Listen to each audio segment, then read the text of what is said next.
네, 안녕하세요. 반갑습니다. 드러머 리노입니다. 반갑습니다. 네.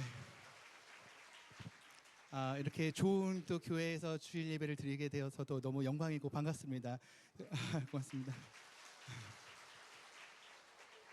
오늘 사실 굉장히 짧은 시간 동안 제가 나눔을 다 못할 수도 있습니다. 왜냐하면 제가 새롭게 하소서에만 해도 2시간을 방영을 했었는데도 시간이 모자랐거든요. 그 모든 이야기를 오늘 5분의 1밖에 전해드릴 수 없지만, 네, 나중에 기회가 되면은 또 제가 다시 또 목사님 통해서 방문하도록 하고, 혹시나 듣다가 너무 아쉽다 하시는 분들 있으면요, 그 너튜브 같은 데서 새롭게 하는 그런 프로그램들이 있습니다. 네. 그 프로그램 또 보시고 하시면 좀 많이 도움이 될 것 같습니다. 오늘 목사님의 또 말씀이 있었고, 저희 또 출연자가 또 3명의 출연자가 있습니다. 아마 다 다른 주제로 이야기도 할 수 있고 다른 내용을 이야기도 할 수 있으나 우리 성령 하나님께서는 한 분이시기 때문에 분명히 여러분께 같은 마음을 주실 겁니다. 근데 잘 구분하시면 좋습니다. 왜냐면 저는 문학의 전장에 있는 사람입니다. 저는 뭐 말씀드리지만 CCM 사역자가 아니고요, 찬양 사역자 아닙니다. 전 드러머가 직업입니다. 드럼으로 돈을 벌고 있고 드럼으로 공연을 하고, 드럼을 못 치면 잘립니다. 돈 받은 만큼 못하면 불려다닐 수가 없는 사람입니다. 조금 분야가 다릅니다. 전 세상 속에서 드럼으로 살고 있는 여러분들과 같은 직업을 갖고 있는 사람일 뿐입니다. 근데 뭐가 있냐면요, 그 드럼으로 하나님의 영광을 돌리기 위해서 몸부림치면서 살고 있고요, 그 세상 중심에서 하나님의 영광을 돌리기 위해서 고민하면서 살고 있는데, 그것이 얼마나 힘들고 어려운지 아십니까? 네, 저는 절에서 공연을 한 적도 있고요, 이슬람에서 할 수도 있고요, 중국에서도 합니다. 기독교를 박해하는 공간도 갑니다. 왜냐하면 뮤지션이기 때문입니다. 그래서 저는 선교사라는 타이틀을 전방에 내세우지 않습니다. 왜냐하면 저는 복음을 전하는 사람이지 제가 기독교인을 자랑하는 사람이 아닙니다. 그렇기 때문에 하나님의 영광을 위해서 제가 드러나는 것들을 좀 잘 자중시키는 편이고, 그리고 가급적이면 최선을 다하려고 노력을 합니다. 오늘 공연이 저에게 개런티와 그런 것들이 세상과는 많이 다를 수도 있겠죠? 그렇죠. 제가 그 나름대로 또 세상에서 몸값이 제일 비싼 연주자 중에 한 명이거든요. 네, 네, 여러분, 우리 목사님이 몇 천만 원 주고 저 부른 거 절대 아닙니다. 네, 얼마 전에 보름 전에 서울에서 제일 큰 페스티벌을 한 거 아시나요? 저희 스프링 페스티벌이라고, 그 스프링 페스티벌 메인 공연을 제가 했어요. 6천 명이 왔습니다. 그래서 앙드레 김 콜라보 드러머 리노의 패션쇼 공연을 30분 동안 진행을 했었는데 표가 한 4시간 만에 6천석이 매진된 것 같아요. 근데 그런 수천만 원짜리 공연에 쓰는 것과 미자립 교회를 가고 산골짜기를 가는 것과 저의 마음은 다르지 않습니다. 환경만 다를 뿐입니다. 예, 저의 마음은 어떻게든 최선을 다해서 하려고 하고 있습니다. 영상이 연결이 오늘 영상이 연결이 안 됐거든요. 하지만 영상이 연결이 되지 않더라도, 또 음향이 나오지 않더라도, 가끔은 드럼이 고장나 있더라도 그 환경이 저희의 마음을 바꿀 수는 없습니다. 그렇기 때문에 네, 맞습니다. 그렇기 때문에 저는 예배란 무엇인가라고 생각해 봤을 때, 예배는 제가 하나님께 드리는 마음입니다. 물론 저는 여러분들께 저의 달란트를 선물해 주려 왔지만 그것은 두 번째입니다. 첫 번째는 오늘 주일날 이 무대에서, 이 강당에서 제가 하나님께 예배하는 게 1번입니다. 그래서 제가 어떻게 마음으로 연주하는지, 누구를 향해 있는지가 제일 중요하기 때문에 저는 그런 삶으로 직업을 삼고 있습니다. 그래서 저는 하나님께서 저를 콜링해 주셨고 세상 가운데 저를 불러주셨던 것 같아요. 여러분들도 지금 이제 파송되어질 그런 세상 가운데서, 가정일 수도 있고 학교일 수도 있고 또한 집일 수도 있고 또 직장일 수도 있는데요, 그곳에서 어떻게 하나님의 나라를 세워가야 되는지에 대한 이야기를 제가 이 짧은 시간 전하도록 하겠습니다. 저는 9살 때부터 드럼을 쳤는데 제가 자라던 동네는 꿈을 꿀 수 없는 동네였어요. 경기도 이천 아시나요? 이천? 뭐가 유명하죠? 쌀, 또 도자기, 또 반도체, 주식하시나 봐요. 예, 반도체, 또 네, 리노. 리노 감사합니다. 네, 아시죠? 리노 나올 때까지 물어보다가 시간 다 채워서 집에 가는 경우도 있었는데 오늘 1분이 안 넘었습니다. 감사합니다. 이게 어린 나이일수록 리노가 먼저 나고, 리노, 반도체, 그 다음에 도자기, 이렇게 순으로 가는데 네, 쌀과 도자기와 리노가 유명하다는 뜻은 뭐냐면 논이 많다는 소리입니다. 흙이 많고. 네, 저는 논이 많은 논 한가운데 있는 집에서 살았습니다. 경기도 이천군이었을 때 이천읍 진포리 요골이라는 꼴짜기에서 살았어요. 버스에서 내려서 30분 동안 집을 걸어가야 집이 나왔고 7가구 정도 되는 작은 마을이었습니다. 그곳에서 저는 바라봤던 사람 중에 성공한 사람들의 모습이 별로 없었어요. 우리 동네에서 음악적으로 가장 성공하신 분이 우리 동네 무당 아줌마였기 때문에 물론 꽹가리도 잘 치고 뭐 창도 잘하시고 하는데 영적 소울이 저랑 맞지 않아서 음악인을 꿈꿀 수 없었고, 정치가로 가장 성공하신 분은 우리 동네 이장 아저씨였어요. 그래서 그 새마을 쫓기 운동복 이런 게 별로 마음에 안 들어서 정치가도 꿈이 아니었고, 그 깻잎 파는 아저씨, 농약 부리는 아저씨, 뭐 개장수 아저씨도 있었는데 그 중에서 제 꿈을 찾을 수가 없었습니다. 그래서 저는 꿈이 없는 아이였어요. 제가 9살 될 무렵에 우리 교회는 부흥하기 시작해서 무려 3명이 되기 시작합니다. 동네 사람이 안 살기 때문에요. 그곳에 비닐하우스에서 염소실 하시던 분이 버리기는 아깝고 팔리지 않는 꼬물딱지 드럼을 선물해 주고 갔어요. 그 드럼 다리를 노란색 테이프로 칭칭 감아서 이렇게 막 거의 버리기 일보 직전에 그 악기였습니다. 그걸 선물해 주고 가면서 그 드럼으로 제 인생이 변하게 된 거죠. 제 몸이 그런 것 같습니다. 어쩔 때는 버리기는 아깝고 팔리지 않을 것 같은 꼬물딱지 몸처럼 망가질 때도 있고, 저희 모든 마음도 그럴 때도 있었지만 하나님이 일하시면 한 사람의 인생을 변화시켜 줄 수 있겠다 하는 마음으로 늘 저는 부르시는 곳에 최선을 다해 가려고 노력을 하고 있습니다. 오늘 자리도 사실은 연주라는 것으로 제가 여러분께 선물을 드리지만 분명히 하나님께서 여러분의 영혼을 살리는 일이 일어나길 저는 믿고 있습니다. 그렇게 저는 드럼을 시작했습니다. 배울 것도 없었고 그냥 우리 목사님이 저를 박자를 잘 맞춰줄 수 있도록 도와주신 분이셨어요. 우리 목사님은요 정말 세계적인 박치셨거든요. 박자가 전혀 안 맞습니다. 저는 귀가 안 들리는 줄 알았어요. 근데 사모님 저 논밖에서 조그맣게 욕하는 소리도 다 듣습니다. 박자만 못 맞추세요. 그래서 목사님하고 이제 맞추면 모든 박자를 맞출 수 있는 실력으로 될 수 있는, 목사님과 중학교 때까지 음악을 하게 되고, 중학교 때 교회 다니지 않는, 학교도 잘 안 다니는 기타 치는 친구를 만났습니다. 그 기타 치는 친구는요 좀 목이 많이 아파 보였어요. 맨날 삐딱하게 걸어요. 막 이렇게 삐딱하게 걸면서 야 너 드럼 치냐 막 이러면서 기타도 이빨로 뜯고 뒤로 치고 막 돌리고 막, 야 너 진짜 잘 친다. 야 우리 교회에서 그렇게 치잖아. 그럼 귀신 들렸다라고 안 그럴 때까지 안 서하거든 말하면서 막 그 친구 따라서 공연장도 가보고 클럽도 가보고 하면서 제가 새로운 세계에 눈을 뜨게 된 거죠. 그러면서 제가 이제 교회를 떠나게 됩니다. 내가 있을 곳은 이곳이 아니구나. 세상을 맛보면 맛볼수록, 제 실력이 올라가면 올라갈수록, 제 재능을 발견하면 발견할수록 하나님을 떠난 일이 더 많아지는 거예요. 마치 아무것도 몰랐을 때는 하나님께만 의지하다가 내가 선악과를 딱 따먹은 것처럼 세상에 눈이 밝혀지는 것 같은 느낌이 딱 드는 겁니다. 그래서 여러분 구분을 잘 하셔야 됩니다. 오늘 목사님 말씀하셨듯이 여러분의 달란트를 발견하고 그래서 하나님께 드리기 위한 모든 목적이 벗어나는 순간, 달란트만 발견하면 여러분 하나님 떠날 확률이 많아지는 겁니다. 하나님 없으면 안 되는 삶이 가장 축복인 줄 믿습니다. 하나님이 운영해 주는 삶이 가장 은혜롭습니다. 우리가 아무리 길을 살아도 여기 어르신들 많이 아시겠지만 하나님 한 방에 해결해 주시잖아요. 그러니까 저는 이제 그런 마음으로 살았어야 되는데 어린 나이에 교회를 떠나서 클럽에서 음악을 하고 하다가 고등학교 2학년 무렵에 팬클럽이 생기기 시작합니다. 제가 팬클럽이 생기게 된 이유가 무엇일 것 같으세요? 대답하지 마세요. 댓글 달립니다. 네. 그런 거 아닙니다. 여러분이 생각하는 그런 거 아닙니다. 2가지입니다. 하나는 뭐냐면 경기도 이천 전체에 드러머가 2명밖에 없었어요. 저랑 어떤 할아버지. 네, 여러분 팬클럽 가입 어디로 하시겠습니까? 일단 그 할아버지께서는요 체력이 안 되세요. 한국 치면 20분 쉬셔야 돼요. 이렇게 하셔야 되는 입장이세요. 근데 저는 비록 실력은 없지만 체력이 아주 튼튼했습니다. 제가 웬만한 공연은 다 제가 하게 되고, 두 번째 이유는 제 친구들은 논에서 공차고 농구하고 하다 보니까 얼굴이 새까맣게 탑니다. 저는 얼굴이 하했습니다. 연습실 밖에 안 나갔거든요.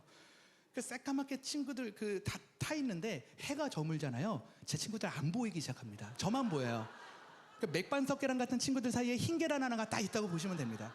그 2가지 이유로 사람들이 야 쟤 드럼 치는 애야 알지? 하면서 이제 알아보기 시작하고 멋을 부리고 싶어하고.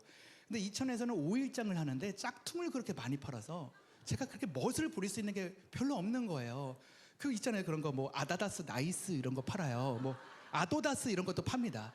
그런 거 입고 어떻게 멋을 부립니까? 그래서 안경원에 가서 예쁜 빨간 테두리 예쁜 안경 하나 맞춰보자. 연예인처럼 보이고 싶어서 안경원을 갔는데 제가 시력 검사 기계로 눈이 재지지가 않는다는 거예요. 제가 야맹증도 있고 그리고 시신경이 약해서 안과를 가서 정확하게 시력을 재우면 안경을 맞춰주겠다 해서 안과를 갑니다. 굉장히 노후된 병원이었어요. 지금은 그러지 않은데 거의 뭐 은퇴 직전에 할아버지 의사 선생님이 계셨어요. 그러니까 저보다 눈이 더 안 좋아 보이는 할아버지가 야, 네 눈이 도대체 어디 달렸냐 뭐 이러면서 막 검사를 막 하고 막 합니다. 눈에다 약물을 넣고 빛을 쫙 쬐는 동공 확대 검사라는 걸 했는데 그때 제가 의료 사고를 당하게 돼요. 하면서 두 눈의 시력을 한 번에 잃게 됩니다. 6개월 동안 검사한 결과로는 시신경 손상으로 인한 시각 장애인 판정을 받았어요. 시신경 손상은 더 이상 시력이 돌아올 수 없다 하고 저는 고향 땅으로 내려왔습니다. 외아들이었고 부모님은 맞벌이를 하셨는데 아버지는 아주 극심한 알코올 중독자셨고, 그냥 알코올 중독자가 아니라 정말 마음과 모든 생각이 좀 많이 아프신 분이셨어요. 어머니와 저를 때리는 건 다반수고 엄마와 저를 집에 가둬놓고 불을 지르신 적도 있고 차로 남의 집을 밀고 들어가서 구치소를 가시거나 그런 이제 아버지. 어머니는 암이 있으셨는데 어떻게든 우리 집을 일으켜 보려고 길바닥에서 그 몇천 원씩 버섯 같은 거 파시는 일을 하셨어요. 아버지는 엄마 막 밀치고 박스를 뒤집어서 돈을 뺏어가고 술값을 뺏어가는, 근데 하나밖에 없는 외아들인 제가 눈이 안 보인 겁니다. 감사할 수 있는 조건이 하나도 없었어요. 그러니까 살 소망이 없었습니다. 살 이유 하나만 있었어도 살 텐데 저는 어린 나이에 사춘기 때 그런 경험을 딱 하다 보니까 더 이상 하나님께 버림받은 것 같고 세상은 저를 버림받은 것 같은 마음으로 살았습니다. 오랜 시간이 이제 한 1년 정도, 그러니까 하루가 1년 같은 시간들이 1년이 지나면 정말 어두운 시간들이 길거든요. 그 시간들이 지났을 때 포기할 마음조차 사라졌을 때가 있습니다. 좌절해도 좌절할 마음조차 잃어버리는, 숨이 붙어있으니까 사는 거지 아무리 벽에다 머리를 받아도 내 머리나 깨지지 인생이 바뀌지 않는 거예요. 그런 인생을 살고 있는데 포기하고 있었을 때 어머니의 울음소리가 들리게 되고, 옛날에는 그렇게 짜증이 났었는데 우리 엄마는 무슨 죄일까, 우리 엄마 너무 불쌍하다 라는 마음으로 어머니랑 화해를 하고 싶었습니다. 제가 어머니한테 그토록 하기 싫었던 그 사랑한다는 말을 할 수밖에 없는, 어머니가 저를 어렸을 때 잠깐 저를 두고 떠나신 적이 있어요. 그래서 제가 초등학교 4학년 때부터 5학년 때까지 그 시골 교육관에서 자란 적이 있어서 저는 어머니에 대한 불신이 좀 컸습니다. 엄마는 자기밖에 모르고 날 사랑하지 않아, 엄마는 언제든 힘들면 놔두고 떠날 사람이야 하다 보니까 제가 중학교 때부터 말썽을 피우고 막 오토바이 타고 다니고 술 먹고 다니고 담배 피고 다니고, 아기 때부터 나이트클럽도 다니고 학교도 안 다니고 그렇게 말썽을 많이 피우면서 살았던 건 어머니와 부모님께 버림받았다는 그런 마음, 그러니까 하나님 날 사랑하지 않아 하는 마음 때문이었습니다. 근데 눈이 안 보이니까 그 모든 말썽도 그 모든 시간들도 중단되기 시작했습니다. 저는 그것을 고난이라고 했습니다. 하나님 왜 저한테 계속 고난을 주시나요? 내가 뭘 그렇게 잘못했다고 했는데 그것은 고난이 아니라 오랜 시간 지나온 저의 모습에서는 축복이었습니다. 그 시간이 없었으면 저는 하나님께 돌아올 수 없었을 테고 저는 어머니와 예배가 시작되지 않았을 거예요. 근데 그때 제가 어머니와 화해를 하게 되면서 예배가 회복이 됩니다. 엄마가 어렵게 자라셨어요. 아버지가 5살 때 할아버지가 돌아가시고 할머니가 어머니를 이렇게 버리고 가셔가지고 식모살이를 하다가 유치원 초등학교도 못 나오셨어요. 그래서 한글을 잘 모르세요. 어머니가 교회 갔다 와서 저한테 말씀을 전해주는 그 시간들이 옛날엔 너무 싫었는데 너무 재밌어지는 거예요. 엄마 그래서 이스라엘 백성이 홍해를 건넜어요? 못 건넜어요? 그러면 엄마도 모르니까 다음날 새벽 예배 갔다 와서 얘기해 줄게 하면서 그 다음날 하루를 기다리는 그 시간이 얼마나 재밌었는지, 그럼 어머니가 새벽 예배 갔다 와서 이제 말씀을 해주는 겁니다. 아시겠죠? 성경 인물이 이름이 어렵잖아요. 그 나라 이름도 어렵고, 그러니까 어머니가 그걸 다 못 외우시니까 인물이 막 바뀌어 있는 거예요. 그러니까 이단도 그런 이단이 없어요, 여러분. 노아가 홍해를 가른다니까요. 물 뜨던 마리가 예수님도 나왔다가 지팡이도 싹도 났다 번개도 쳤다 물도 갈랐다가 난리가 나는 그 이야기를 들으면서 그 인물이 아니요 하면서 이제 어머니의 예배가 시작됐는데 그 어설프고 엉망진창인 그 예배가 우리를 살렸습니다. 우리 마음에 소망이 생기는 거예요. 환경은 바뀌지 않았어요. 아버지가 뭐 술을 끊거나 우리 집에 와서 미안하다 하거나 그러진 않았습니다. 하지만 아버지가 더 화를 냈을 때 어머니한테 니들이 웃음이 나냐 하면서 살만한가 보지 하면서 상을 집어 던지고 어머니한테 유리를 던져서 어머니가 얼굴을 다 꼬매고 할 때도 어머니가 구석에서 떨고 있는 저에게 달려와서 이렇게 말씀하시는 거예요. 리노야, 좀 있으면 해가 뜰 거야. 그때 너희 아버지 지쳐서 주무시면 그때 우리 예배하자. 너희 아버지는 이제 좀 있으면 지쳐서 주무실 것 같아. 그러면 우리 기도하자. 우리의 마음이 변한 겁니다. 우리의 환경이 변하지 않았어요. 그때 알았습니다. 우리에게 최고의 기적은 평안할 수 없는 우리의 마음에 평안을 주시는 것, 예수 그리스도만 주시는 그 평안이 우리에게 임했습니다. 그러고 나서 우리는 아버지가 주무시면 어머니가 깨진 유리를 다 치우고 구석에서 두꺼운 이불을 뒤집어 쓰고 쏙닥쏙닥 기도했던 그 일들이 있습니다. 너무 달콤했고 너무 행복했습니다. 아마 제 인생에 가장 모든 걸 통틀어서도 가장 은혜롭고 달콤했던 시간이었습니다. 가장 감사했던 시간이었던 것 같아요. 그래서 지금도 그런 건 여러분 잊으시면 안 됩니다. 지금 이 시간에도요, 북한의 어떤 땅에서는요, 예배하다 걸리면 온 가족이 처형을 당합니다. 지금 이 순간에도요, 이슬람 어느 지역에서는 예배하다 걸리면 처형을 당해요, 여러분. 지금 이 순간이에요. 옛날 이야기 아닙니다. 지금 오늘도요. 그들의 평생 소원이 뭐일까요? 한국의 어떤 교회에서는 지금 주일날 온 가족 대예배하면서 이렇게 드럼도 부르고 바이올리스트도 부르고 하면서 예배를 드린다는데, 우리는 할렐루야 한번 외쳐본 적 없이, 말씀 구절 한번 시원하게 외쳐보지 못하는 것들. 그러니까 나는 할렐루야 하면서 박수 치면서 예배하는 게 소원인데 평생 이룰 수 없는 소원에 있는 분들이 지금도 있다는 겁니다. 그 말은 뭐냐면 누군가의 소원을 여러분께서 이루고 계신 거예요. 여러분 인생에서 감사하십니까? 여러분의 기도 제목이 이루어지지 않아도 감사하십니까? 여러분의 소망이 사라진다 한들 예수님 한 분만으로 만족하십니까? 우리가 계획하는 모든 것이 되지 않아도 하나님 한 분만으로 만족하시길 원하십니까? 이해할 수 없지만 그것이 완료되었을 때 우리는 이 땅에서 평안을 그 누구도 뺏어가지 못할 겁니다. 명예도 돈도 건강도 난 다 상관없어요 주님, 주님 한 분만이 계시면 됩니다 하라고 했을 때 그 얻어지는 모든 것들이 우리 인생을 풍성하게 만들 줄 믿습니다. 그렇게 저희는 예배가 회복이 됐고 기적이 찾아오기 시작했어요. 어느 날 제 눈에 그림자가 보이기 시작하고 조금씩 빛이 돌아와서 지금은 제가 운전면허증을 딸 때까지 제가 시력이 돌아왔습니다. 그래서 제가 어제 밤에 차를 타고 운전하고 왔어요. 그렇습니다.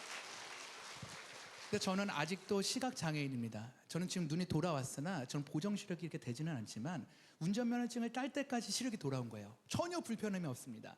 누군가는 조금 더 잘 보였으면 좋겠다 하지만 저는 이 정도만 해도 기적입니다. 글씨를 보고 표지판을 보고 운전을 한다는 거 말이죠. 장애인 차를 몰고 있습니다. 그래서 장애인 구역에다가 주차를 할 수 있는 장애인이에요. 근데 오늘은 장애인 주차장이 하나밖에 없어서 제가 옆자리에 되는데요. 네. 그 장애인 주차장에 대고 딱 내리면 주차장 아저씨들이 막 소리를 질러요. 거기 장애인 주차장에 뭐 여자야 남자야 외국인이야 아우 막 그러면서 소리를 막 지를 때 제가 보여드리는 게 장애인증입니다. 제가 장애인이에요. 걱정하지 마세요. 본인 탑승 하면서 이제 제가 딱 보여드립니다. 그 장애인증은 저에게 한때 수치였습니다. 수치. 버리고 싶은 거, 숨기고 싶은 거. 제 이름 아십니까? 오늘 제가 정정 하나 하겠습니다. 아까 저기 이미지에 띄워놨던 제 프로필은 저기 잘못 쓰여진 프로필입니다. 저는 평창올림픽에 그 피날레 그걸 하지 않았습니다. 정확한 명칭은요, 라이브 사이트의 피날레 단독 콘서트지 폐막식 연주자 아닙니다. 네, 그러니까 국가기관은 정확하게 명칭을 해야 됩니다. 네, 그렇기 때문에 안 그러면 저희가 또 고난을 당해요. 벌금 3천만 원 벌금 냅니다. 과장 광고. 그러니까 여러분 꼭 교회에서 항상 이렇게 잘못됐을 때는 꼭 지켜주셔야 합니다. 네, 어떤 분들은 쇼미더머니 나갔다니까 쇼미더머니 우승하고 이거 광고하는 사람도 있었어요. 네, 저는 평창올림픽 라이브 사이트 피날레 단독 콘서트를 1시간 동안 했습니다. 그러면서 국제적으로 알려지게 되는 모든 사건들이 있었는데요. 제가 이렇게 눈이 안 보였다가 이제 보이고 나서 활동을 할 때 그거 아시죠? 눈이 안 보였다 보이면요, 그 눈에 뵈는 게 없어집니다. 네, 다 할 수 있을 것 같아요.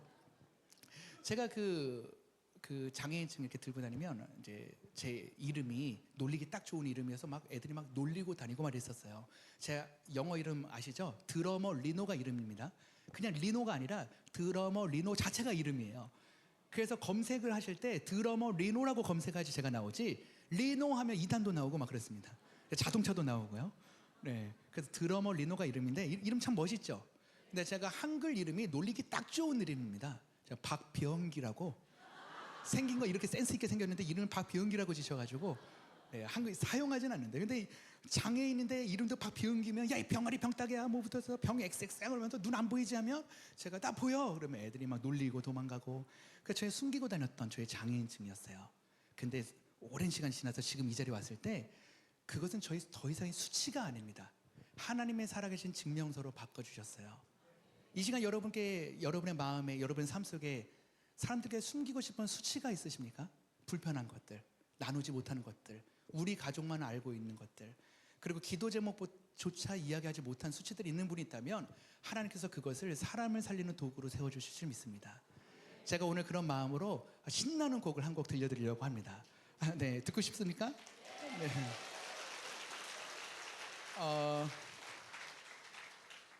제가 세상을 이길 수 있는 힘은 별로 없었어요. 제가 이렇게 실력이 그렇게 좋은 드러머는 아니거든요.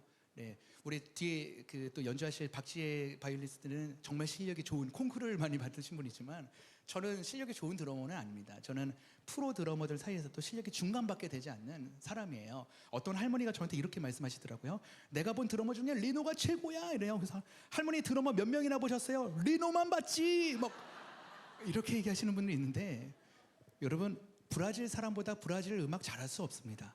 네, 흑인보다 블랙 가스펠 잘할 수 없어요. 네, 백인보다 그 재즈 잘하기 어렵습니다. 그냥 우리나라 안에서 그냥 잘한다 못한다 하지 국제 무대 가면요 정말 범접할 수 없는 사람들. 국악 아티스트 서양 사람 시키기 어렵잖아요, 그죠? 발음이 이상해요, 발음. 이런 거 이런 거 이상하잖아요, 그죠? 그러니까 이제 이런 것처럼 이제 그 나라의 그런 악기들이 좀 한계가 있습니다. 제가 세상을 능히 이길 수 있는 힘은 없었는데요. 하나님께서 저에게 소망을 주신 대로 세상을 능히 이길 수 있는 그 아이템 하나가 주신 게 바로 기쁨입니다. 기쁨. 적어도 내가 예수 그리스도를 만난 그 구원의 기쁨은 세상 누구도 따라올 수 없겠다. 사람들은 그 기쁨을 따라서 쾌락으로 변하고 술도 먹고 담배도 피고 마약도 하고 그렇게 해도 찾을 수 없는 그 기쁨을 저는 맛봤습니다. 여러분 그 구원의 기쁨이 있으십니까? 또 오늘 교회를 처음 나오신 분이나 또 오늘 어떻게 지나가다 들리시는 분들도 예수 그리스도를 만난 그 구원의 기쁨을 이 시간에 경험했으면 좋겠습니다. 제가 앞에 했던 곡, 그 눈 가리고 연주했던 곡 있죠? 이거 다 찬양입니다. 저에게는 CCM인데요. 제가 눈이 안 보였을 때 이야기를 제 간증곡으로 풀어낸 곡입니다. 그래서 저는 이런 곡들을 할 때 절에서 한 적도 있어요. 그래서 제가 팬들 중에 스님 팬들이 그렇게 많습니다.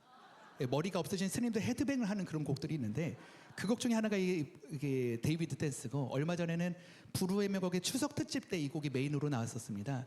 그래서 저는 찬양하려고 만들었는데 세상 가운데서 이슬람에서도 외치는 곡이 바로 이 데이비드 댄스거든요. 제 친구들의 평생 소원, 나는 박수 치면서 한번 예배해보고 싶고 나는 할렐루야 한번 외치고 싶고 하는 게 평생 소원인데 여러분 그 사람들의 소원을 여러분 한번 들어주실 수 있겠습니까? 네, 오늘 이 작은 것에 감사가 회복되는 시간 한번 마련해 드리려고 하는데요. 반을 딱 나눠서 우리 왼쪽 계신 분들과 오른쪽 계신 분들이 얼마나 더 하나님께 감사한지 한번 들어보도록 하겠습니다. 자, 제가 왼쪽 심을 딱 치면 하나님께 박수와 환호성 하실 수 있겠죠?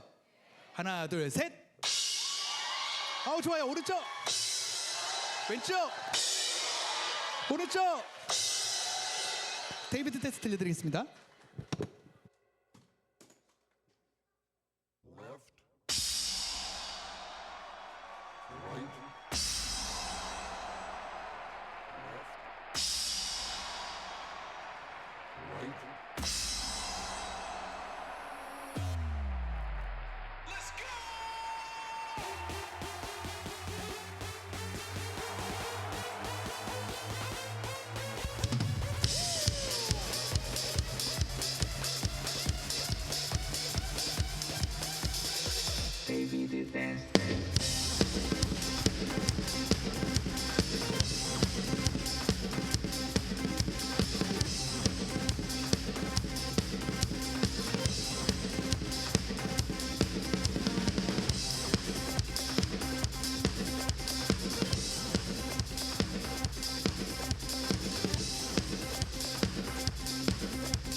하나, 둘, 셋. 네, 감사합니다. 네, 마이크가 고난당하고 있었습니다. 네, 즐거우십니까? 네, 제가 방송국에서도 또 국가 행사에서도 또 해외에서도 또 이슬람 지역에서도 중국에서도 어디 가나 제가 이 찬양의 곡들을 빠지지 않고 하고 있습니다. 왜냐면 저는 그 복음을 부끄러워하지 않습니다. 제가 세상에 세워진 그 유니크한 저만의 무기는 복음이기 때문입니다. 제가 무슨 잘못이겠어요? 저를 섭외하신 분이 잘못이죠, 그죠? 이제 제가 마지막 곡을 앞두고 있습니다. 제가 이야기를 다 나누지 못하지만 인생을 살다 보면 뜻하지 않은 일들이 많이 겪게 됩니다. 어쩔 때는 하나님을 떠나 있을 때도 겪고, 어떨 때 하나님이 돌아왔을 때도 겪고, 어떨 때는 또 하나님께 모든 걸 다 맡기고 살았을 때도 겪을 수도 있어요. 제가 한때는 그 이슬람 지역에서 사역을 하다가 발목을 다쳐서 제가 모든 인대와 연골이 다 파열됐습니다. 그래서 저는 지금도 퇴행성인데요. 뼈 조각이 떨어져 나가서 큰 수술을 한 적이 있습니다. 그래서 재활 기간이 무려 7년이나 됐었어요. 지금은 지나갔으니까 7년이라고 하지, 그때 당시에는요 계속 복귀할 수 없는 무한의 상태가 계속 저에게 찾아왔을 때는요 아주 극심한 공황장애와 우울증이 생기더라고요. 어쩔 수 없더라고요. 세상의 무대에서 성공의 위치에 딱 있다가 제가 정말 짧은 나이에, 어린 나이에 돈도 많이 벌고 방송도 많이 하게 됐었거든요. 여러분은 찬양만 들으셔가지고 가요 프로그램 다 안 들으시죠? 네. 저는 이제 가요 프로그램에 이제 세션을 많이 했었는데 제 방송 횟수가 1,500회가 넘어간 적이 있습니다. 그러면 정말 어느 정도인지 아시겠죠? 돈도 아주 많이 벌고 정말 슈퍼스타들과 함께 이렇게 생활을 같이 했었어요. 그러다가 모든 시간들이 중단되고 요양을 내려와야 될 때도 있었습니다. 복막염이 걸려서 또 요양을 1년 정도 한 적이 있고요. 그때 저는 이렇게 말했습니다. 고난이었다고. 하나님 저에게 왜 고난을 주시나요? 네, 여러분 이제 지금쯤이면 눈치채셨죠? 그것은 더 이상 고난이 아닙니다. 그것이 없었다면 저는 하나님께 돌아올 수 없었을 것 같습니다. 그것은 저에게 축복이 되었습니다. 그때에 있었을 땐 고난이 맞아요. 견디기 힘들 만큼 아픈 사건이 많습니다. 하지만 그 고난의 그 길이 끝났을 때, 온전히 제가 하나님을 만났을 때 그것은 저에게 꼭 필요했던 순간들이었습니다. 그러고 나서 결혼을 하고 또 우리가 아이를 가져야 되는데 난임 부부 판정을 받았어요. 아내는 언니의 신장을 물려받았고요. 신장 이식 환자였거든요. 그러니까 저는 혈관이 막혀있는 혈관 환자입니다. 저는 죽상경화라고 해서 저는 50% 협착률입니다. 그러니까 저는 플라빅스 약을 먹지 않으면 뇌졸중이나 심근경색이 걸리는 그런 약한 몸을 갖고 있습니다. 난임 부부 판정을 받고 3년 만에 아이를 포기하게 되었는데 하나님께서 3년 반 만에 우리에게 아이를 허락해 주셨거든요. 그래서 아내가 고맙습니다. 그래서 아내가 이제 뱃속에서 열심히 아이를 키우고 있었어요. 뭐 10주가 지나고 20주가 지나고 25주가 막 지나갔을 때 제가 어떤 집회를 참여하게 됩니다. 그 집회에서 리노 형제는 이제 올라가셔야 됩니다 하고 이제 마지막 찬양이 나올 쯤에 전화 한 통화가 왔습니다. 병원에서 우리 아이의 사망 소식을 듣게 되었어요. 그렇게 되면서 제 마음을 추스릴 수 있는 시간이 없었습니다. 불과 5분 정도. 아내가 양막이 터져서 거꾸로 매달린 상태에서 수술을 받다가 울면서 저에게 통화를 바꾸게 됩니다. 여보, 끝까지 예배 포기하지 말고 드리고 오세요 합니다. 이유가 우리 아이는 하나님이 주셨기 때문에 우리 아이의 태명이 조이였어요. 하나님의 기쁨. 우리 조이와 우리 엄마의 평생 소원은요, 세상 그 무엇과 예배를 바꾸지 않는 우리 아빠. 어떤 일이 있어도 예배를 포기하지 않는 아빠가 소원이었대요. 그래서 제가 그 예배를 온전하게 드리는데 그게 바로 3년 전의 추수감사주일입니다. 그 예배를 온전하게 드리고 올라갑니다. 사산을 하면 6시간 안에 분만을 해야 됩니다. 근데 아내는 이제 신장 이식을 받았기 때문에 개복 수술을 못해서 그거 온전히 분만을 해야 되는데 몸이 약해서 이게 잘 안 되는 거예요. 4시간 후에 서울대 병원에 도착해서 여러 가지 이제 시술을 받고 막 하려고 하다가 어렵게 죽은 아이를 낳고 그 아이를 화장하고 제주도 앞바다에 뿌려주고, 그리고 1년 뒤에 그 앞바다에서 아내와 제가 침례를 받아서 선교사로 임명을 받고 더 세상 가운데 깊이 가겠습니다 하고 마음을 먹었습니다. 어느 순간부터는 우리 아이를 보내면서 그 전에는 저에게는 모든 고난이 저주 같았거든요. 절망거리였고 쓰러질 거리였지만 그때부터는 제가 고난을 축복으로 선포하기 시작했습니다. 어쩔 수 없이 제가 겪어야 되는 이 일이라면 우리 조이를 하나님의 손에 온전하게 드릴 테니까요, 저에게 다음 세대를 보내주십시오. 제가 갖고 있는 모든 달란트를 통해서 복음을 전하겠습니다. 어디든 끝까지 해내겠습니다 하는 마음으로 제가 드리게 됐습니다. 다른 믿지 않는 자들처럼 살기 싫었어요. 우리 믿는 자와 믿지 않는 자들 똑같은 세상 살고 있습니다. 여러분, 예수님 믿는다고 암 안 걸리나요? 예수님 믿는다고 사기 안 당하나요? 부도가 안 나나요? 뭐 장사가 늘 잘 되고 건강이 늘 건강하고 이렇지 않잖아요. 그죠? 그것으로 우리가 예수 믿고 안 믿고를 판단하면 안 됩니다. 우리 하나님께서는 죽은 자도 살리시고 건강도 고치시는 분은 맞으신데, 우리가 그것을 함부로 평가해서 내가 꼭 미신 믿듯이 내 소원을 들려주는 하나님처럼 우리가 신앙생활을 하시는 분들이 있을 텐데요. 저는 그 생활에서 조금 더 성숙한, 어떻게 보면 그것도 맞는 말씀이지만 분명히 하나님이 저에게 알려주실 것들이 있다는 것을 알게 됐습니다. 그래서 저는 그때 똑같은 고난을 얻었지만 하나님께 선포하기 시작합니다. 주님, 저는 더 이상 물러나지 않겠습니다. 주님, 저는 사용받고 싶고 쓰임받고 싶습니다 하면서 이 시간이 시작됐습니다. 그러면 모든 시간이 거쳐야 되는데, 언니한테 물려받던 신장을 아내가 또 잃어버립니다. 아이를 보내면서 그 과정에서. 그러고 나서 또 투석을 시작했습니다. 그러고 제 신장을 아내한테 이식시켜줬습니다. 제 신장을 아내한테 이식시켜준 지 1년하고 2개월 반이 지났습니다. 네. 그래서 저는 정말 연약한 몸을 갖고 있습니다. 아까 말씀드렸듯이 두 다리에 인대랑 연골 파열돼 있죠. 그래서 전 퇴행성입니다. 류마티스 관절염도 있습니다. 혈관도 50%가 막혀 있어요. 시신경도 안 좋습니다. 장애인입니다. 그리고 신장 하나 없습니다. 여러분, 이 정도 되면요, 건강한 사람처럼 드럼 이렇게 칠 수 없습니다. 그죠? 근데 제가 이 말씀 드리기 전까지 제가 그런 사람이라는 걸 알고 있었나요? 제가 드럼을 엄청 과격하게 치고도 숨이 차서 말을 못하지 않았죠. 그렇죠? 치고 와서 바로 또 말을 해도 그런 거 잘 못 느끼셨죠? 건강한 사람보다 제가 더 건강합니다. 왜 그러냐면요, 저와 함께하는 하나님께서 저를 통해 일하심을 저는 믿기 때문에. 저는 여러분들이 느끼지 못하실 수 있지만 고맙습니다. 저는 더 느낍니다. 제가 아침에 일어났을 때 얼마나 피곤하고 얼마나 힘들고, 그리고 이렇게 오랜 시간 준비하고 쉬지 못하고 하는 것들이 얼마나 어려운지는 다른 사람은 모른단 말이죠. 저는 건강해 보이니까요. 제 아내도 건강해서 신장을 2개나 받은 사람인지 모릅니다. 네. 근데 제가 어저께도 밖에서 땡볕에서 행사를 했고 오늘도 하고 지금 계속 그런 스케줄을 갖고 있는데도 불구하고 건강해 보이잖아요. 그렇죠? 그래서 저는 하나님을 그래서 믿습니다. 능치 못하는 일 없으신 하나님이 바로 이런 것입니다. 하나님의 영광을 위해서 살면 하나님의 영광을 위해서 일하십니다. 제가 실수해도 하나님의 영광을 가릴 수가 없어요. 우리 하나님의 어떤 예배하심과 인도하심을 제가 감히 막을 수가 없습니다. 그분이 하실 일은 그분이 하십니다. 저는 최선을 다할 뿐입니다. 포기하지 않습니다. 하나님께 맡깁니다.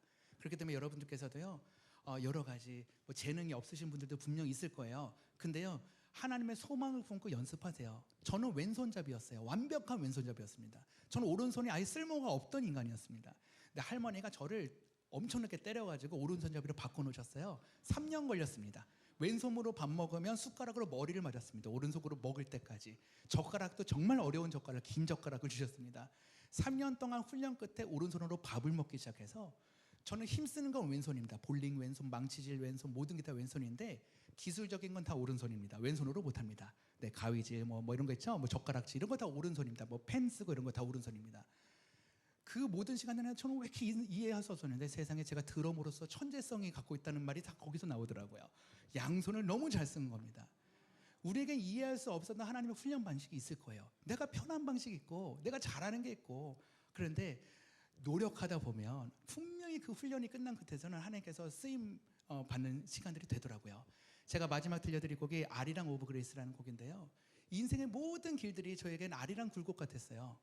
혼자 걷는 길 같고 힘든 길 같고 모든 고난의 길 같고 그랬는데, 그 모든 시간이 알고 보면 축복이었더라고요.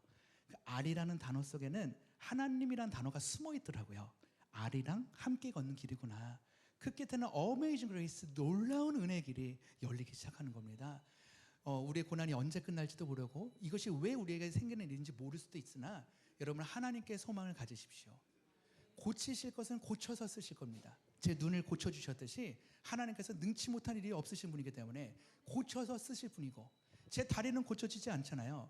그러니까 저는 있는 모습 그대로 사용하실 때가 있습니다. 제 이 다리로 연주할 때마다 제 교만함이 꺾어질 수가 없어요. 제가 어떻게 보면 이 다리 때문에 하나님께 겸손할 수밖에 없는 겁니다. 하나님, 오늘도 걷게 하여 주십시오. 기도가 안 나올 수가 없습니다. 그렇기 때문에 저는 이 약한 몸을 가지고 하나님께서 쓰시기 시작하는 거죠. 하나님께 어떻게 쓰임 받는가 참 중요하잖아요. 이 마지막 곡을 들으면서 여러분의 고난을 축복으로 선포하십시오. 제가 아이를 잃었더니 아이 잃은 자들을 위로할 수 있게 됐습니다. 어떻게 아이를 가져본 적도 없는 사람이 아이 잃은 자를 위로할 수가 있을까요? 근데 제가 아이를 잃어봤더니 그 아픔을 갖고 있는 사람이 얼마나 위로받을 수 없는 상황인지를 알게 되었습니다. 신장 이식 수술을 했더니 사랑의 장기기증 홍보대사가 되었어요. 그래서 저는 장기기증단들 너무 마음이 공감되고 그들을 위로할 수 있는 능력이 되었습니다. 하도 아빠한테 맞고 자랐더니 가정폭력 당했던 아이들 제가 위로할 수 있게 됩니다. 그 아이들이 리노 형 보고 힘을 내게 됩니다. 제가 꿈이 없는 동네에서 살았더니요, 시골 마을 어디 가면요, 그 꿈이 없는 동네 아이들이 저 보면서 저희도 할 수 있을 것 같아요 하면서 저에게 DM을 보내기 시작하는 거죠. 어떻게 보면 하나도 쓸모없을 것만 같은 저희 인생을 하나님께서 하나도 빼놓지 않고 다 사용하게 하시더라고요. 우리의 고난으로 사람을 살리는 도구로 삼아주셨습니다. 아픔이 있으신 분들, 또 기도 제목이 있고 또 어려움이 있으신 분들, 혹시나 아무리 기도해도 들어주시지 않은 것 같고 고쳐주지 않는다 하는 분들이 있으신 분들이 있다면 걱정하지 마십시오. 하나님이 일하시는 게 가장 은혜롭습니다. 모든 인생 하나님께 맡겨드리고, 우리도 위로를 못 받는데 이제는 우리가 위로하는 사람이 되겠습니다. 우리가 언제까지 도움 받겠습니까? 우리가 누구를 위해서 중보하는 사람이 되겠습니다. 제가 누군가를 위해서 중보했을 때 눈물이 그치지 않는 마음은 제가 경험했기 때문이거든요. 일은 하나님이 하십니다. 성령님께서 하실 것입니다. 우리의 기도에는 능력이 없는데 그 기도를 이루시는 하나님께 능력이 있는 거 아니겠습니까? 여러분의 하나님을 믿으십시오. 이제는 이해로 사는 것이 아니라 믿음으로 살아내는 우리 성도님들 되시길 축복하며 마지막 곡하고 들어가도록 하겠습니다. 고맙습니다.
다시 한번 역동적인 연주와 감동적인 간증을 해주신 드러머 리노님에게 뜨거운 박수를 한 번 더 올려드리겠습니다. 감사합니다.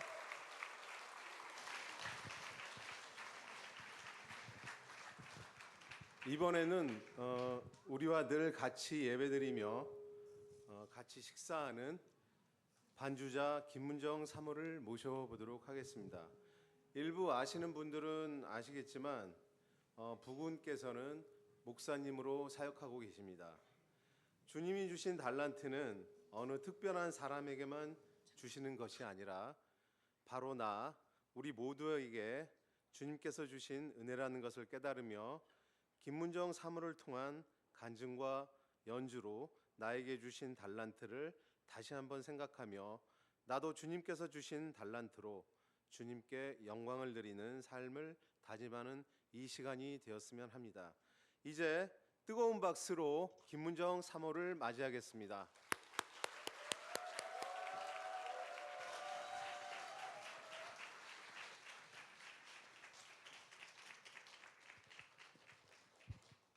네, 안녕하세요. 저는 시간이 짧은 관계로 빨리 얘기를 해야 되는데 제가 떨립니다.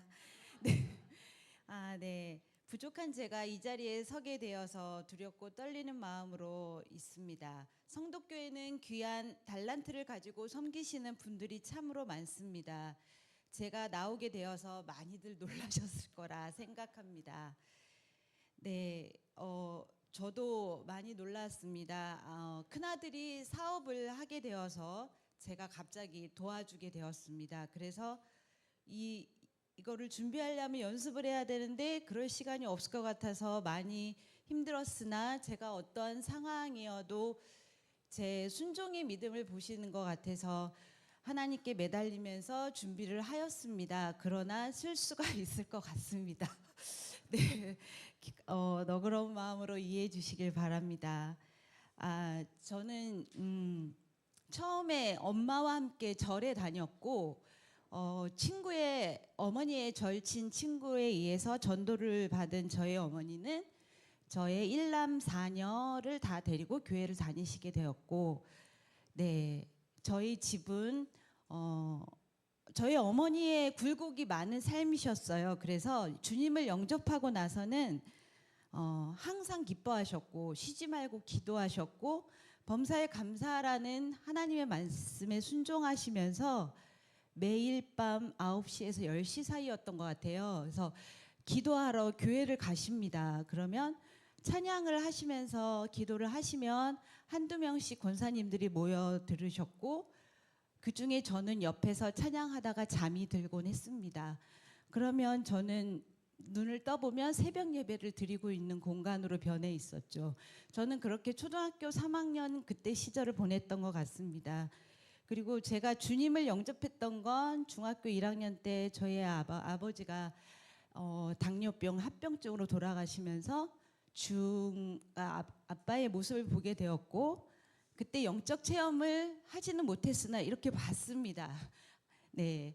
그리고 중2 때 저는 주님을 만나게 되었습니다. 만났던 계기는 음악이었습니다. 근데 제가 어렸을 때 형편이 넉넉하지 못하여서 피아노를 배울 수 없었으나 교회에서 풍금과 피아노로 들었던 그 기억으로 초등학교 한 6학년 때 피아노를 배우게 되었어요. 어머니의 간절한 기도로. 그래서 제가 4개월을 배우다가 병이 악화되신 아버지는 간곡히 저에게 그만 다니라고 하셨고 그때는 아무렇지도 않았으나 아버지가 돌아가시고 나서는 주님께 매달릴 수밖에 없던 저의 삶이었습니다. 그래서 저는 지금 이 자리에 성덕교회 반주자로 있게 되었고 또는 제가 장점일 수도 있으나 단점이 참 단순합니다. 그래서 하나님께 배우자를 놓고 기도할 때에 주님과 함께 영광 돌리는 사람이었으면 합니다 했는데 사모의 길로 오게 됐습니다. 그래서 네, 지금 저는 삼형제를 양육하면서 어려운 과정이 많이 있으나 주님을 붙잡고 저희 어머니의 믿음을 따르며 순종하는 삶을 살고 있습니다. 네, 첫 번째 들릴 찬송가는 저희 엄마와 초등학교 때 알게 모르게 불렀던 참 아름다워라 478장입니다. 이 찬양을 들으면 그냥 마음이 편안해집니다. 그 이유는 제가 막막할 때 넓은 바다 같은 생각이 들고 창조주인 하나님께서 저를 이끌어 주실 거란 믿음이 있기 때문입니다. 네. 두 번째 곡은 제가 가정의 좀 엄마로서 또는 사모로서 조금 이렇게 다운될 때가 있습니다. 그럴 때 들었던 곡입니다. 여정이라는 곡입니다. 다운될 수밖에 없었던 이유가 있으나 저는 저의 어머니를 모시지 못했습니다. 그게 너무 후회돼서 힘든 시간을 보내고 있었고 그 와중에 저희 아들이 그걸 흥얼거리는 걸 듣게 되었습니다. 그래서 하나님 저에게도 희망을 주시는 소망을 주시는 주님께 너무 감사하였고 제가 이 시간에 10분의 시간을 채우기 위한 부족한 실력이므로 저희 아들한테 부탁을 하였을 때 아들이 같이 찬양을 해준다고 합니다. 그래서 두 번째 곡은 아들이 찬양을 합니다. 부족하여도 기도의 마음으로 응원해 주시길 바랍니다. 감사합니다.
잠시 눈 감고 든 것 같은데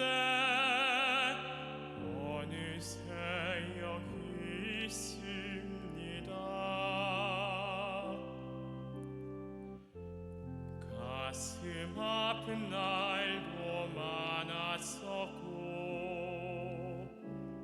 기쁜 날도 있었습니다. 짧은 여정을 뒤돌아보니 하나님의 은혜입니다. 지금까지 나의 여정을 모두 하나님의 은혜라. 지금까지 나의 모든 여정 인도하셨네.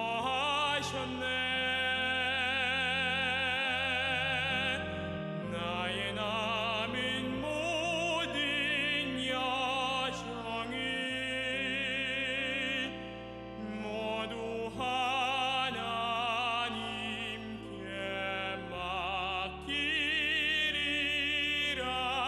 나의 모든 삶 마치는 날까지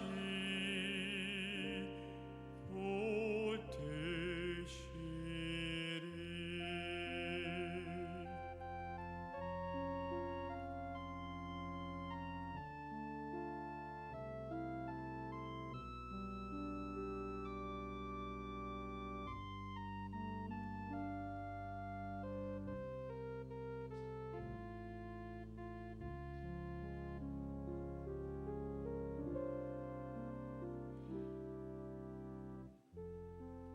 가슴 아픈 날도 많았었고 기쁜 날도 있었습니다. 짧은 여정을 뒤돌아보니 하나님의 은혜입니다. 지금까지 나의 여정을 모두 하나님의 은혜라. 지금까지 나의 모든 여정 인도하셨네. 나의 남은 모든 여정을 모두 하나님께 맡기리라. 나의 모든 삶 마치는 날까지 붙드시리.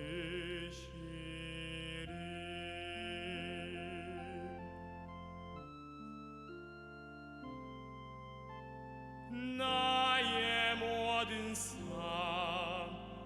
마치는 날까지 붙드시리.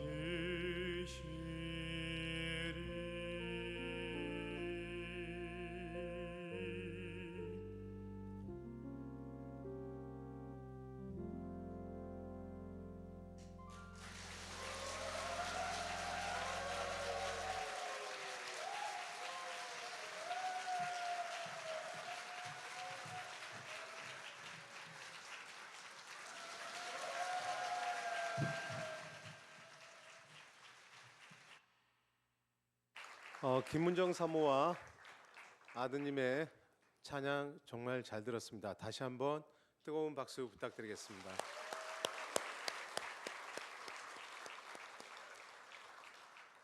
자, 이제 마지막으로 세 번째로는 박지혜 교수님을 모셔보겠습니다.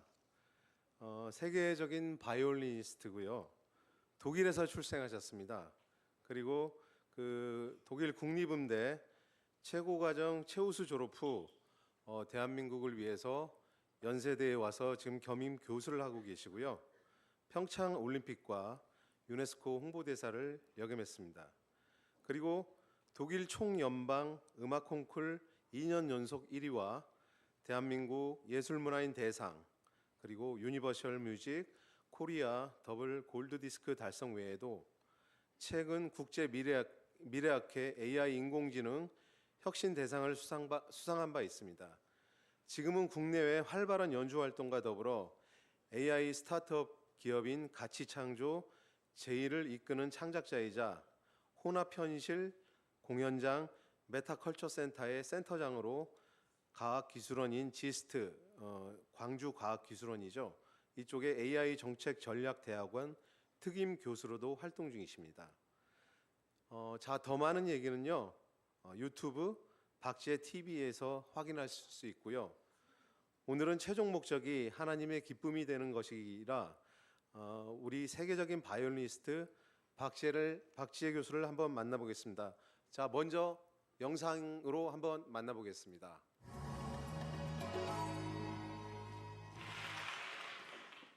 A little bit of me playing my life.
안녕하세요. 전 하나님의 기쁨이 되기를 망하는 바이올리니스트 박지혜입니다. 반갑습니다. 제가 오늘 저의 한 30분 정도 시간을 주셨는데요. 이 시간 동안 여러분께 전달하고 싶었던 메시지가 일어나 빛을 발하라 라는 메시지였습니다. 그래서 이렇게 띄워놨고요. 오늘 저와 함께 이 무대에 서 있다고 해야 될까요? 그 하나가 더 있어요. 그게 바로 이 악기인데요. 저는 이 악기를 하나님께서 주셨다고 자신하는 사람입니다. 이 악기에 대해서 이따가 이야기를 할 수가 있으면 좋겠는데요. 참고로 이 악기가 한 몇 살 정도 되어 보이세요? 100살! 또? 400살! 오, 클래스가 남달라요. 혹시 띄워주실 수 있으시죠? 그래서 이 악기는요, 과르넬이라는 가문에서 만든 악기인데 1735년산입니다.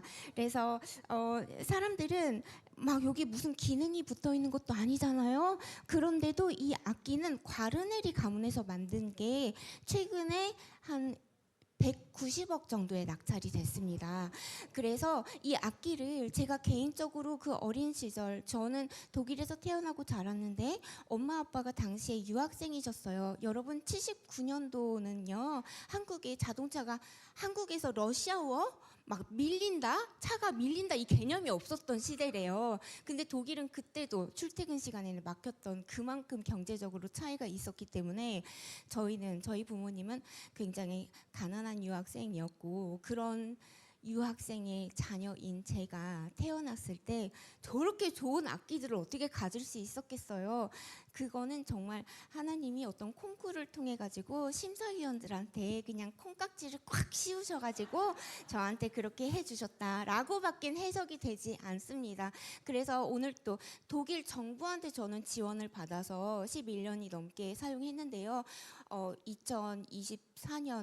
2014년부터는 제가 다른 루트를 통해서 다른 과르네리를 이렇게 평생 동안 지원받아서 사용을 하게 되었습니다. 그리고 그 악기와 더불어 저는 오늘 여러분께 일어나 빛을 발하라는 메시지를 꼭 전하고 싶었습니다. 제가 본격적으로 시작하기 앞서서요, 질문 하나를 드리고 시작할게요. 이 곡을 한번 보시고요. 과연 누가 만든 곡일지 한번 알아맞혀 보세요. 제가 알아맞추신 분께는 이따가 끝나고 저기서 제가 USB를 가져왔는데 그때 꼭 말씀 주시면 선물로 공짜로 드릴게요. 베토벤 바이올린 소나타 11번을 인공지능 피아노와 협연을 해보도록 하겠습니다. This theme performance is a very special one staged at the Biennale Exhibition Building B in the AI Exhibition Hall. Beethoven's Violin Sonata No. 11 has been produced and premiered by Jihae Park, accompanied by an AI piano. Professor Jihae Park used the AI composing program to produce these music sheets.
여기까지.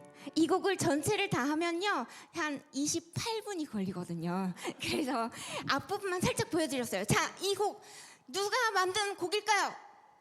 베토벤. 또 혹시 우리 아이들은 네네네 저기 학생. 오, 이름이 뭐예요? 나연이야. 이따가 꼭 와요. 제가 이거를 보여드린 이유가 있습니다. 보시면 피아니스트가 누가 앉아 있었죠? 없었죠. AI 피아노 맞습니다. 자동 연주 피아노인데 저거를 저희가 만들 때 인공지능에게 베토벤이 살아생전에 만들었던 바이올린 소나타가 10개가 있어요. 이걸 조각조각을 내서 AI한테 학습을 시켰고 그 학습을 받은 AI가 만약에 베토벤이 지금 우리 옆에 살아있다면 그가 미처 만들지 못했던 11번째 베토벤 바이올린 소나타를 어떻게 만들었을까?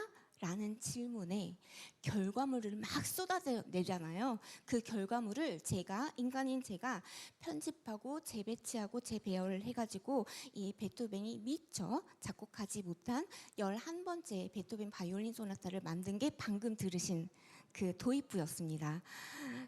그래서 어찌 보면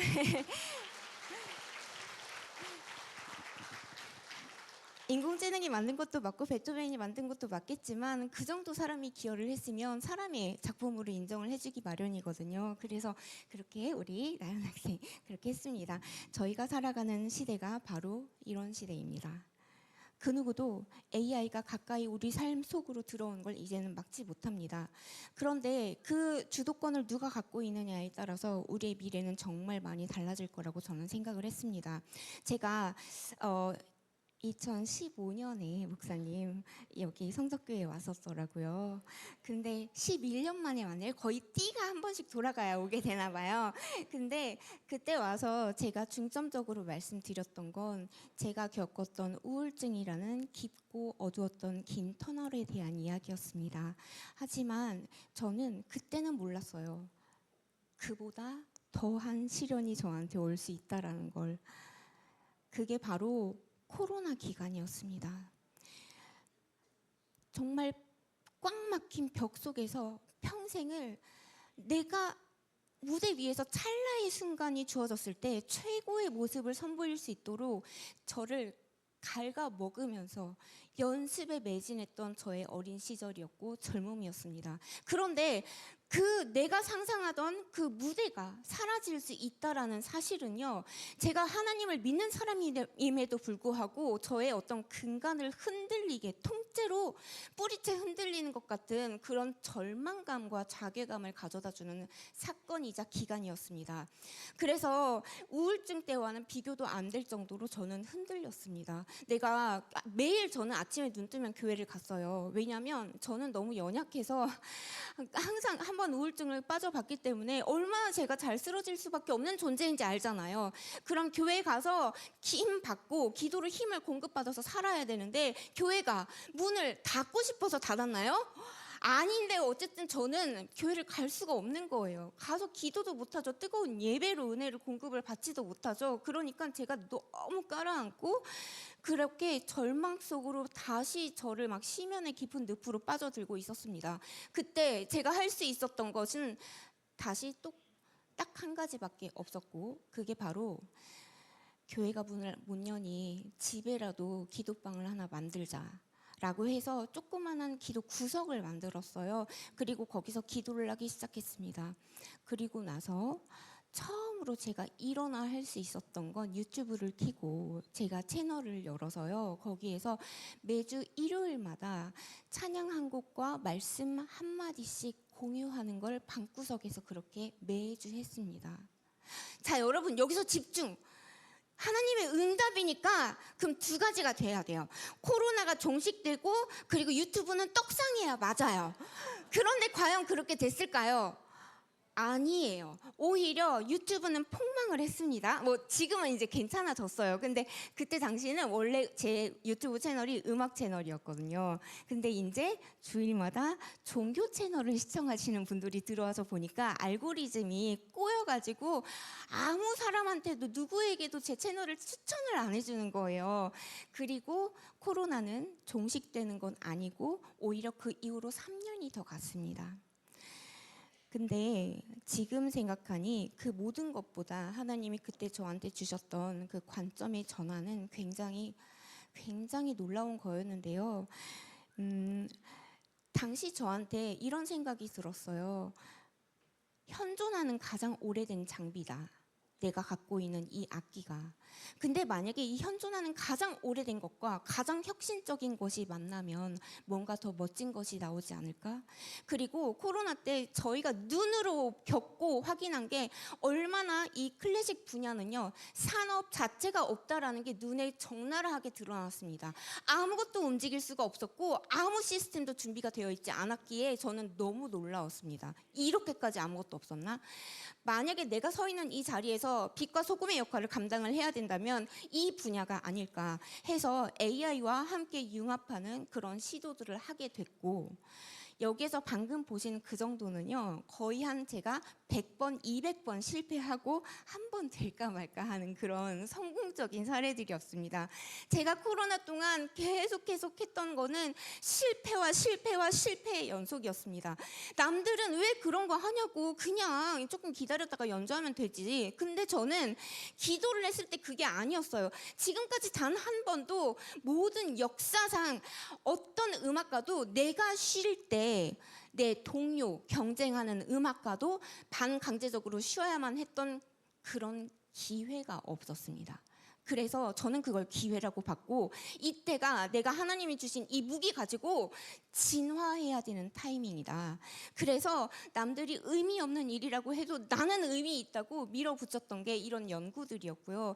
그래서 딱 코로나 때 다른 모든 취업과 고용이 멈췄을 때 저는 오히려 연세대학교의 겸임교수로도 임용을 받을 수가 있었고요. 그리고 사실 이번 3월부터는 이제 연대가 아니라 영국 옥스퍼드 대학에서 선임 연구원으로 이렇게 가게 되었습니다. 그래서 공연을 이제 진행을 하면서도 너무 좋은 건, 너무 감사한 건 온라인으로 공동 연구를 하고 이제 제 연주나 활동은 마음껏 할 수 있게 배려를 해주셨는데요. 그쪽에서 하는 일은 인간 중심의 인공지능 연구소에서 연구를 하는 거예요.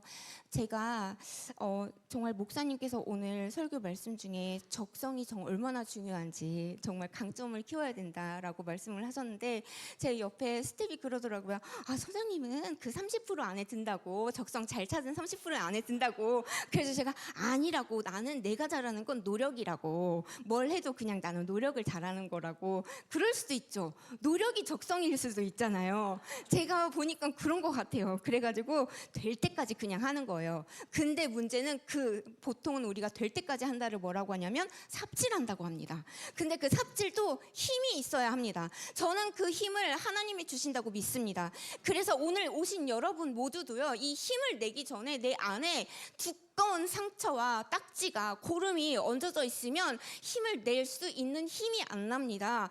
그래서 저를 살리셨던, 내가 가장 어두움에서 방황할 때, 내가 가장 연약할 때 나를 살렸던 찬양이 있는데요. 이 찬양 꼭 여러분과 함께 들으시면서 가지고 오신 그 상처부터, 그 위로부터 얻어 가실 수 있으면 정말 좋겠다 라는 바람에서요, 누군가 널 위해 기도하네 찬양 드리겠습니다.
감사합니다.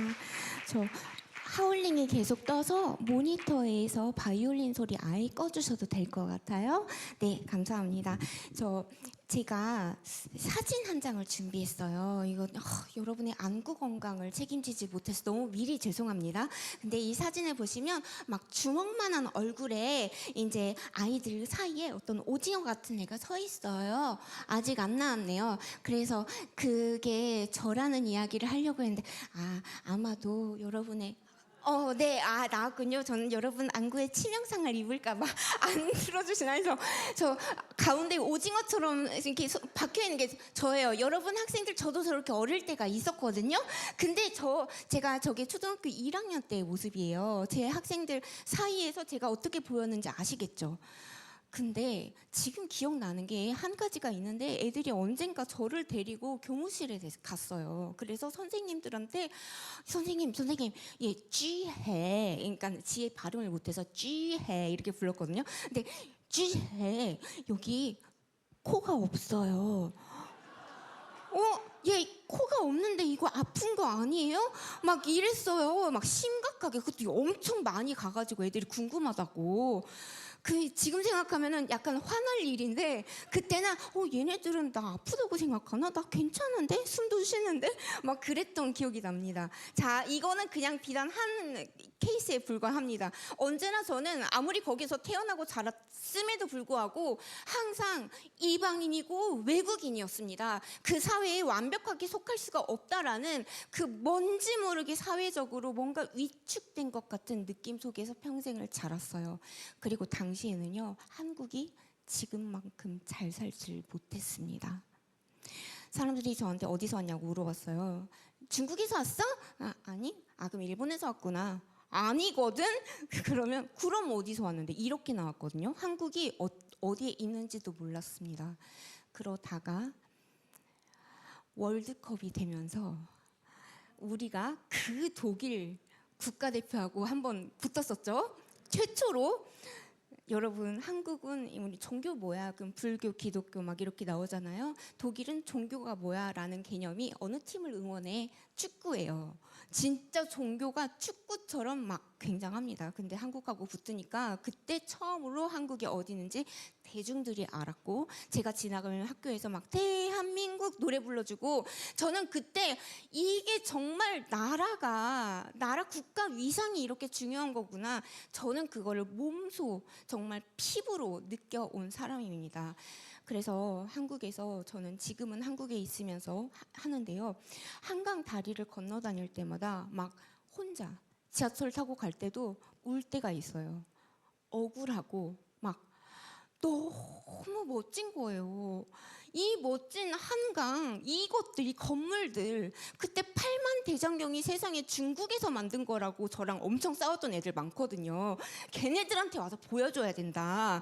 막 이런 생각이 막 들고요. 세상에 이런 나라 어떻게 되면 어떡하지? 그리고 생각을 해보세요. 제가 독일에 살다가 가끔 한국에 나올 때면 사람들이 그랬어요. 야, 거기 전쟁 때문에 위험하다고 하던데. 그래?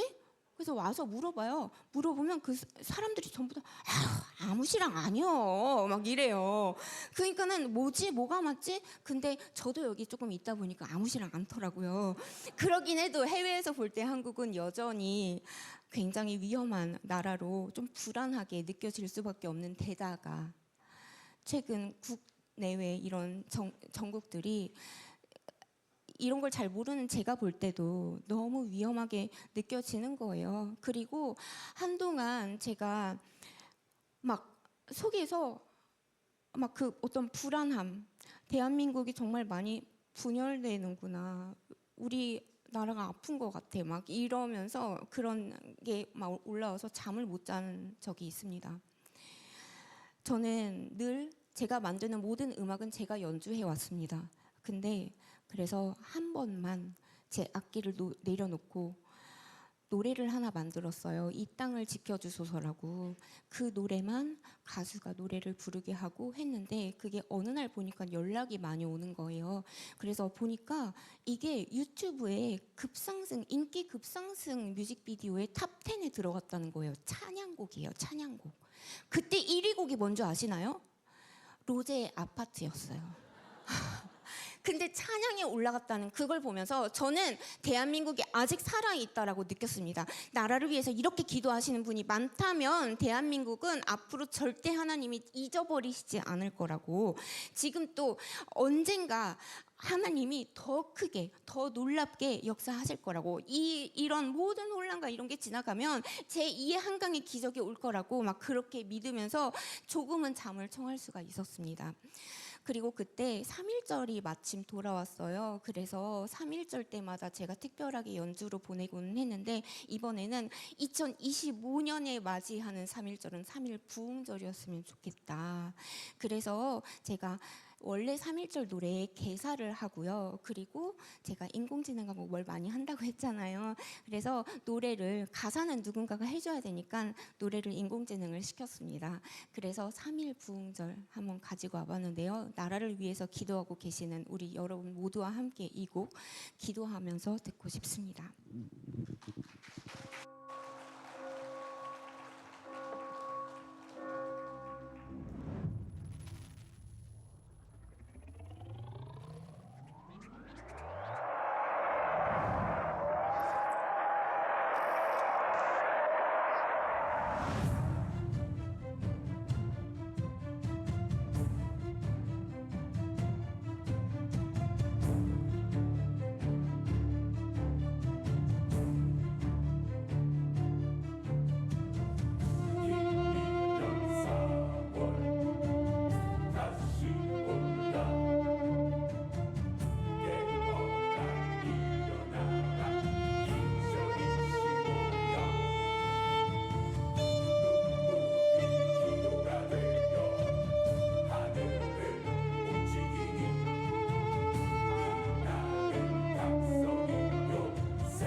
연주하다 뒤로 마이크가. 감사합니다. 저에게 한 가지 더 위안을 준 사실이 있습니다. 여러분, 대한민국의 애국가가요. 그 가사가 원래가 기도문으로서 작성된 거 아시나요? 세상의 기도문을 우리나라는 애국가의 가사로 쓴 민족입니다. 그리고 또 한 가지 놀라운 점을 발견했습니다. 우리가 지금의 안익태 선생님이 작곡하신 애국가 이전에 임시로 부르던 애국가 선율이 있어요. 그 선율 지금 어디에서 많이 부를까요? 교회에서 우리는 부르고 있는 민족입니다. 우리의 애국가의 가사는 기도문이고 우리의 임시 애국가의 선율은 지금 교회에서 부르고 있다는 그 사실이 저는 절대 우연이 아니라고 생각했습니다. 우리 성덕교회 모이시는 여러분들께서 사실상 우리 대한민국에서 가장 중심인 서울에서 그것도 동대문구잖아요. 이런 곳에 살고 계신 여러분들께서 비단 나 자신만을 위해서 나 가족만을 위해서만 기도하고 있다고는 저는 생각하지 않습니다. 나아가 우리 사회와 그리고 나라를 위해서 기도하시는 분들이 너무 많을 거라고 믿어 심지 않습니다. 그래서 이 옛 애국가, 지금은 우리 교회에서 찬양으로 부르고 있는 이 애국가 여러분과 함께 부르고 싶습니다.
감사합니다. 제가 앞서 제가 서 있는 자리에서 선한 영향력을 끼치고 싶다라고 말씀을 드렸는데요. 그 중에 이제 그래서 AI와 융합하는 연구를 진행을 하는 거고요. 근데 사람들이 보면 AI랑 뭐 한다 그러면 그냥 뭔지 모르게 어렵기만 생각을 하세요. 그래서 이런 것도 한다라고 보여드리려고 가지고 왔습니다. 요즘 CD가 아무데도 없어요. 그래서 USB가 이걸 대체하는데 이렇게 뿅 네, 해서 그냥 누가 봐도 이건 서류 담는 USB랑 다른 영감을 담는 찬양과 클래식이 들어있는 그런 앨범이다라는 거를 보여주려고 2년 동안 걸려서 저런 것도 만들었습니다. 뭔가 저는 우리 예술하는 사람들에 대한 어떤 보상도 앞으로 좀 공정하게 이루어졌으면 좋겠고 이 노력들에 대한 대가도 정말 좋은 사회를 다음 세대가 살았으면 좋겠어서 이렇게 노력을 하고 있는데요. 가끔 기억이 나신다면 이렇게 기도로 응원해 주시면 정말 큰 도움이 될 것 같습니다. 저의 오늘 미처 못다한 이야기는요, 다음 영상에 제가 만들어서 준비를 해왔어요. 그래서 오늘 자리하신 여러분 모두에게 이 자리에 오셨던 이 순간이 조금은 미약하게 느껴지는 현실이라 할지라도 우리의 끝이, 여러분의 끝은 창대하리라 믿어 의심치 않으면서요, 핸델의 사라망드 바로크 락 버전으로 여러분 모두에게 선사해드리고 저는 내려가도록 하겠습니다. 감사합니다.